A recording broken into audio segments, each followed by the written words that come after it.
Hey, we got a spare of almost everything that we could have a spare. We don't have a spare silage wagon, but like hay cutters and a hay rake, and used to have I do have a spare tedder also. Don't have a spare baler, but I don't have a spare silage cutter that I can use, but I got an old parts one down here. As you can see, this is the header off of it that I get parts off of. From time to time, got the whole machine back there that we can get pieces off of and whatnot. But shucks, many years ago, just an interesting story, many moons ago, Dad, when I was in high school, Dad would tell me to get the silage cutter and the equipment ready to go, because he was going to start cutting silage that Saturday morning. And so I said, yes sir. And when Dad tells you something, you better do it. He was a good guy, but he's meant what he said. He said what he meant. And so I come home from school, and well, I started greasing it up and everything, and I got most of the stuff done. Dad had been away on a trip, and he was getting back that evening. Well, he'd gone to a Farm Bureau function of some kind. And I noticed that all the chains were a little loose on there, so I decided to tighten them up. So I tightened up every blessed one of them, and there was one. It's always one. Come to one of them, I could not get to move, could not get to tighten. It has one sprocket at the bottom that you loosen up, and see, it should be the one that'd be down here. This it wasn't this particular one, it was the one on the other side, and I'll show you that. It's down there, but it would not move for nothing. And so I decided, well, I'll just tap it a little bit with a hammer. I tap. Nothing. I couldn't get the slide, the sprocket to slide.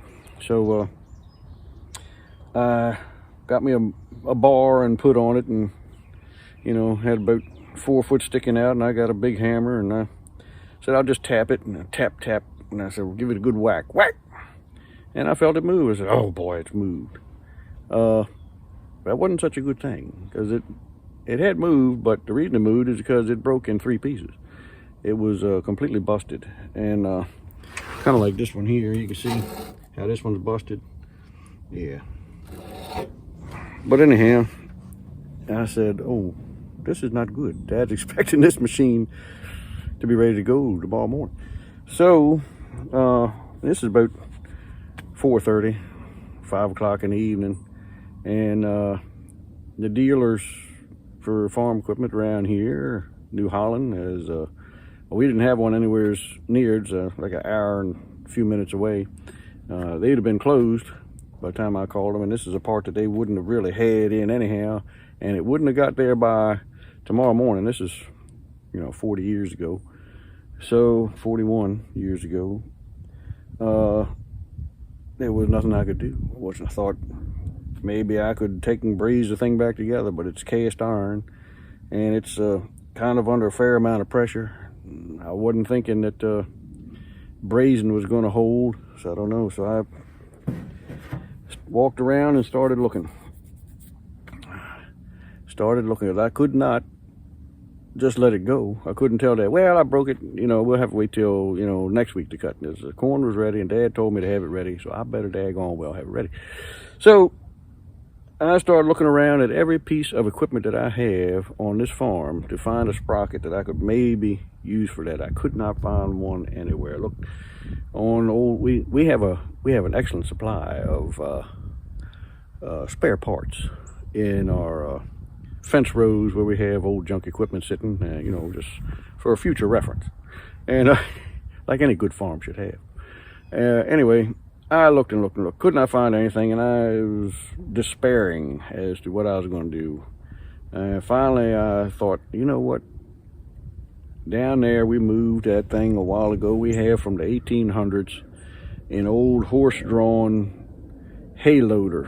One of them things you pull, like, it looks like you're pulling it backwards and behind a wagon. It picks up the hay and it goes up and dumps it in there. Anyhow, it was an old horse-drawn thing from the late 1800s. And I go down there and I look, and there is, sure enough, there's a sprocket on there. It had 2 more teeth on it. It was too big around, but it was for the same size chain. And so I quick unbolted the darn thing and took it up, chucked it up in the lathe and machined out the middle of it to fit this thing, hoping that it wasn't too big around, that it would still work on there. So I machined it out, just hoping that it would hold up till we got the new piece to put in it. Got it machined out, bolted it all up. By the time it got dark and Dad got home, I was just putting the tools away, and I didn't even mention none of this to him. He just asked if did I have things ready. Yes, sir. I got it ready to go. Ready to go. No problem. So anyhow, we used that cutter for 40 years. 35 years anyway, with that sprocket on there. And it's the one that's on this heater. I'm going to turn this thing around and show you. It's that sprocket down there is the one, and it's still on there. I got to take it off there before we scrap this thing, because I got to keep that sprocket. I got to put it back on that hay loader. Never know where you might want to use it. But anyhow, I just thought that was amazing, that old thing not only got us through that year, but it stayed on there for 35 years till the rest of the header wore out and the rest of the cutter wore out, and I ended up getting another old one, and it was a little bit better shape than this. Nursing that through year after year, just like I do all my equipment. So anyhow, I thought you might enjoy that story, and I did tell Dad after a while, after a few years, or maybe it was just the next week, I can't remember, but after I realized it was going to hold up, I told him. So anyhow, thought you might enjoy that story. I'll catch you later. Getting ready to scrap that old silage cutter head, but I got to take one new chain off of it. It's kind of new, and that old sprocket. I got to take that sprocket off. So I've been working on it here a little bit, and I thought, hey, I better tell the fellas about this. Yeah, I'm getting them loosened up, got the nut off, and I gotta, in order to get that sprocket out and that chain off, that was a newer chain I put on there because the other one was wore out. I've got to get a nut that's under there off, and I'm gonna work on that. I won't bore you by having you watch me do the whole thing, but I'll show you either step by step or when I get it done, one or the other.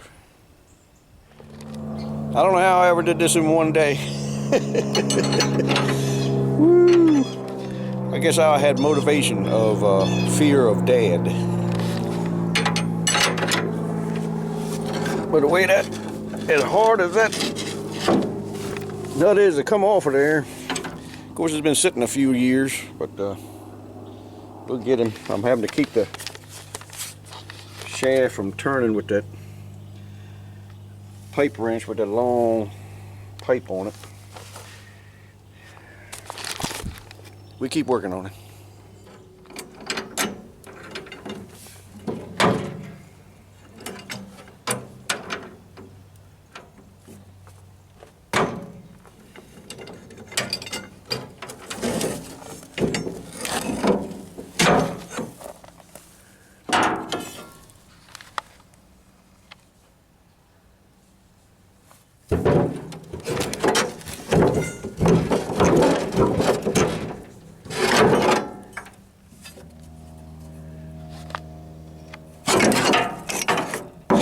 There you go. There's the old sprocket from that old hay harvester. You can see the little grinding I had to do to it. Yep. Whew. Been many moons since that thing's been off of there. Yep. There she be. I had to keep that for a visual aid in telling a story to my grandchildren. And I need this chain to put on my cutter that I'm using now, and all the chains are worn out on that. Well, took off some of the other sprockets, keep for spares, and this is my special one off that hay harvester. And got some chains that are a little bit better shape than what might be on there, so I guess I'll scrap the rest.